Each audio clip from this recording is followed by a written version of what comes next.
كريستال صباح الخير. صباح الخير. اهلا وسهلا فيك. ثانك يو. نحن سوا اليوم لنحكي شوي عن السحور، خاصة نحن بشهر رمضان المبارك، وطبعا تحية كثير كبيرة لكل الصائمين. اليوم بدنا نحكي نحن وياكي عن السحور، بدنا نحكي عن أهميته، عن أكثر الأكلات يلي بناخذها ممكن تهدينا أكثر لنقدر نتابع بصيام طويل. فمن وين بتحبي تبلشي؟ بأهمية السحور، يعني كثير بنحكي عن الإفطار وما حدا بقفل الإفطار، ولكن السحور هو اللي بنهمله مرات، أو لأنه ما لنا جلادة نوعة، بنكون نايمين ما لنا جلادة نوعة، أو بنفكر إنه السحور رح يخلينا بركي ننصح، لأنه كمان بهذا الشهر بنخاف كثير إنه الميتابوليزم بيبطأ، رح ننصح، فبنجرب نخفف أكل، فبلا السحور تحت ما يزيد وزننا. ولكن السحور كثير مهم لعدة أسباب، لأنه هو اللي رح يعطينا الانرجي والطاقة تنداين خلال النهار، ولكن بذات الوقت هو اللي رح يساعدنا إنه نحافظ على وزننا. يعني عادة نحن بنقارنه بالبريكفاست أو الفطور بالأيام العادية، وبنقول للأشخاص إنه ما تقفوا وجبة الفطور لأنها مهمة، هي بتساعدنا إنه نعدد وجباتنا خلال النهار، وهي بتساعدنا إنه نحرق أكثر. ذات الشيء خلال السحور مهم حتى نحرق أكثر، حتى هدول الأكلات ما يكونوا على وجبة واحدة، ولكن بالعكس مقسمين على عدة وجبات، أكيد قد ما فينا. أكيد. كريستال، شو الأكل اللي لازم شوي نتجنبه بهيدي الفترة بالتحديد وبهيدا الشهر بالتحديد؟ أكثر أنواع من الأكل لازم نزيح عنها هن القصص أول شيء اللي فيها ملح. يعني نحن نزيح عن الزيتون، عن الكبيس، كل شيء رح يكون عالي بالصوديوم لأنه رح يعطشنا، خاصة هي آخر وجبة ما رح نلحق كتير نرجع نشرب مي، فهدول الأنواع من الأكل بيزيدوا العطش عنا. كمان لازم نتجنب المقالي، كمان مرات بنروح صوب المقالي، ولكن المقالي رح تعملنا رفلو، رح تعملنا عصر هضم، رح تضايقنا، خاصة للأشخاص اللي بدهم يرجعوا يناموا. بذات الوقت بنتجنب كمان المشروبات اللي فيها كافيين، كمان كان للأشخاص اللي بدها تفوت ترجع تنام بدها تعمل لنا قلق، وبذات الوقت الكافيين معروف انه بيروح المي من الجسم، بالتالي في كذا شغله بدنا ننتبه لها انه على السحور ما ناخذها، وخاصه انه مثلا الملح بنقول ما ناخذها على السحور، ولكن فينا ناخذه على الافطار، خاصه الاشخاص اللي عم بيقشوا ضغطهم، مش على السحور، على الافطار حتى نلحق نرجع نشرب مي وما نعطش. في كتار بيبدلوا المي بالعصير، يعني بدل ما ياخذوا مي خلال فتره رمضان المبارك وخلال السحور بالتحديد بياخذوا عصير على انه المي ما بيتقبلوه. انت مع ولا لا كمان لازم يتاخذ كميه كافيه من المي ليقدروا يكفوا نهارهم؟ صح، المي مرات بنحس انه ما له طعمه، خاصه بهذا الشهر لازم نزيد كميه المي، يعني اذا كانوا لترين بدنا نشرب 3 لترات، بالتالي مش رح نحس انه طلع على بالنا ورح نتجه صوب العصير. العصير ما في مشكله فيه، خاصه اذا معمول بالبيت ومش زايدين له سكر، ولكن بدنا ننتبه على الكميه، يعني ما فينا نشرب اللترين من المي من خلال العصير.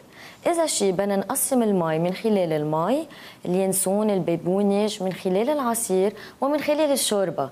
بهالطريقة بنكون قسمنا الوحدات الحرارية وما كتير أخذناهم بشكل عالي، لأن المي ما فيها كالوريز، هي الوحيدة اللي ما فيها كالوريز. فينا نروح كمان صوب المي الغازية، أو فينا نزيد لها كمان شوية حامض، شوية نعناع، يعني نعطيها شوية طعمة بس حتى نغير هيدا الطعم بنحسها انه ما فيها شيء. 100%. شو رأيك بالنوم بعد الأكل؟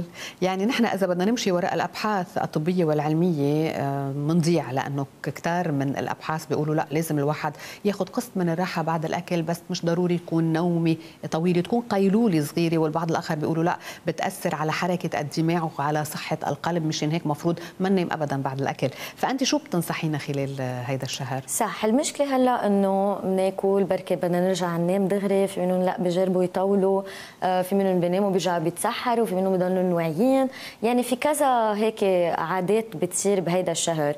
اهم شغله نعرفها انه هو الجسم ما في ساعه معينه تنام فيها او تكون اخر وجبه، ولكن في الجسم تبعنا اي ساعه نحن رح ننام نعطيه شويه وقت قبل، يعني الاكل يكون عم نعطيه شويه وقت لنهضمه قبل ما نفوت ننام. يعني الاشخاص اللي عم بيتسحروا بنشوفوا كمان اي ساعه عم بيتسحروا، الاشخاص اللي بدهم يناموا بكير ضروري يعني قد ما فينا انه ما نقربوا من النوم بدنا نجرب دائما نعطي مجال للجسم يهضم الاكل اكثر من انه في ساعه محدده انا لازم نام فيها وكون مش اكله فيها.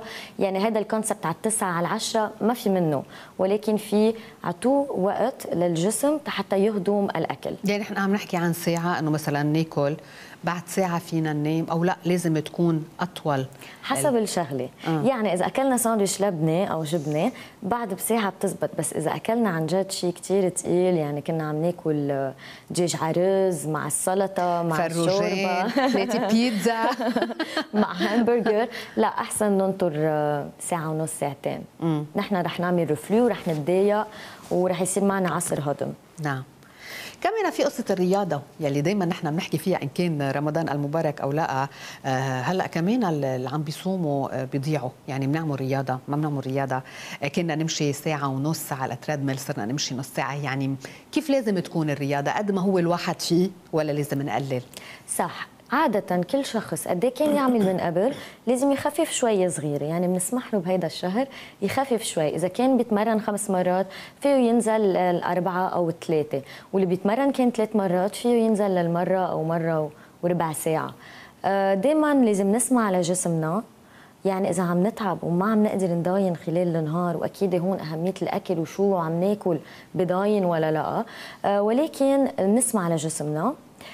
في أشخاص بيتمرنوا من بعد السحور، في أشخاص بيتمرنوا بعد الإفطار وقبل الإفطار. عادة أنا بنصح بعد الإفطار، لأنه بخاف يقشط ضغطه للشخص، يكون كتير تعبان كل نهار صايم وبده يروح يعمل رياضة. ولكن في أشخاص معودين فيهم يعملوا، والأشخاص اللي مش معودين أفضل أنه يفطروا وبعدين يرتاحوا شوية ويروحوا يعملوا رياضة. هون رح يكون قادرين يتمرنوا بشكل أفضل وأقوى، ما بعودوا مضطرين انه يخففوا الانتنسيتي. يعني اذا واحد بيعمل هاي انتنسيتي بده يكون اكيد بعد الافطار، مش بده يكون قبل الافطار، والا فيه يدوخ، فيه يقشط الضغط معه، فيه يقشط السكري معه. كثير مهم نسمع لجسمنا ونشوف شو اللي عم بضايقنا ونتجنبه، وشو اللي بيفيدنا او اللي بيقدر يساعدنا. خاصه انه كمان من بعد اكل بشكل كبير حلو كمان نمشي نهضم الاكل قبل ما نرجع نفوت ننام.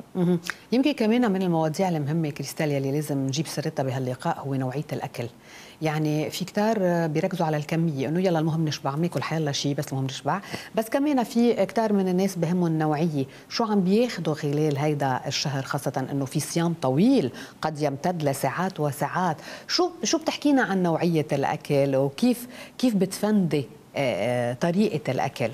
صح. دائما بنقول النوعيه هي الاهم، لانه مش المهم عبينا بطننا بقصص شوكولا وديسيرات وما شبعنا، ولكن اللي بهمنا انه ناكل شيء عن جد يضاين بجسمنا. وهون فينا نقسم الاكل لاكل بينهضم بسرعه ما بضاين كثير بجسمنا، ولاكل شوي بيطول تينهضم، بالتالي بدي استفيد منه واستعمله هلا خلال هيدا الشهر. هن الوجبات والاكل اللي داخلهم نشويات، حبوب كامله والياف.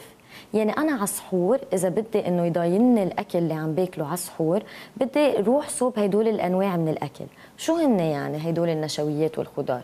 بدنا نركز على كل شيء. خبز قمحه كامله، اذا بجيب الكورن فليكس كمان هول جرين، فينا ناخذ الشوفان والخضار. يعني ان كانت الفواكه او الخضره اثنيناتهم فيها الياف هي اللي بتضاين.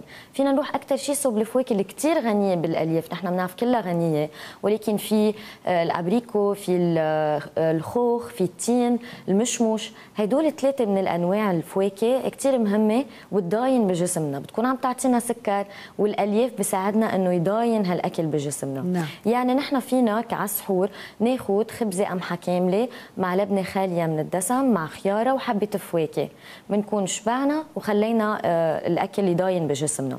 بالمقابل بدنا نتجنب كل شيء اكل بينهضم بسرعه. هون بنحكي عن السكر. يعني انا ما بدي احط سكر باليانسون لانه ما رح يفيدني، رح يعلي لي السكري بسرعه ويرجع يهبط لي اياه. حتى لو كان قليل، يعني في منهم بحطوا نص ملعقه، ربع ملعقه، حتى لو كان هالقد قليل تقطع. بس بدنا ننتبه انه ما نكون عم ناخذ كذا شغله فيها سكر قليل، ورجعت اخذت كيك فيه سكر ورجعت اكلت شقفه كنافه ما بعرف شو معقول يطلع على بالنا ناكل. هو المشكله انه الفواكه كلها فيها سكر وبنرجع نحن بندعمها بسكر، يعني بنرجع بناكل حلويات عربيه وبناكل حلويات كلها سكر، يعني كميه السكر قد ايه بتكون كبيره خلال وهيدي هذا الشهر. هي اللي بتاذينا، ما بتشبعنا، بتعلي لنا السكري وبعدين بتهبط لنا اياه، بنحس انه يا شو صار بدي بعد سكر زياده. الخبز الابيض، الرز الابيض، المعكرونه البيضاء، قد ما فينا خلال هيدا الشهر نستعمل كل شيء حبوب كامله، حتى البطاطا نخليها بقشرتها لانه فيها فايبرز اكثر. النشويات الكامله، الفايبرز الموجوده بالفواكه والخضره والبروتين هن اللي بيساعدونا نشبع. البروتين يعني بدنا نقول على وجبه السحور الجبنه، اللبنه، البيض، الفول، شويه حمص، بليله، يعني نبقى بهيدول القصص. هن بيساعدونا نشبع. اكيد على الافطار فينا نزيد اللحم، الدجاج والسمك، ولكن انه يكون في بروتين كثير مهم.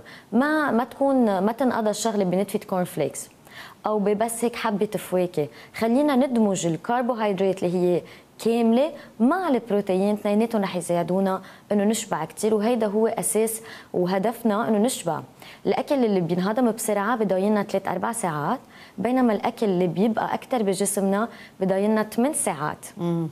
وفي فرق كثير واضح. صح في فرق كريستال، بنهاية لقائنا شو بتحبي هيك تعطي نصيحة لكل الصائمين، لكل يلي بيهتموا كثير بأكلهم ويلي ما بيهتموا بأكلهم، شو بتحبي تقولي لهم بالنهاية؟ أهم شيء ركزوا على تعدد الوجبات، مع أنه في ساعات قليلة للأكل ولكن خلينا نستفيد منها كلها. يعني مش ضروري نستفيد من أول ساعتين ونبقى بلا أكل، يعني نكون عم نزيد ساعات الصيام.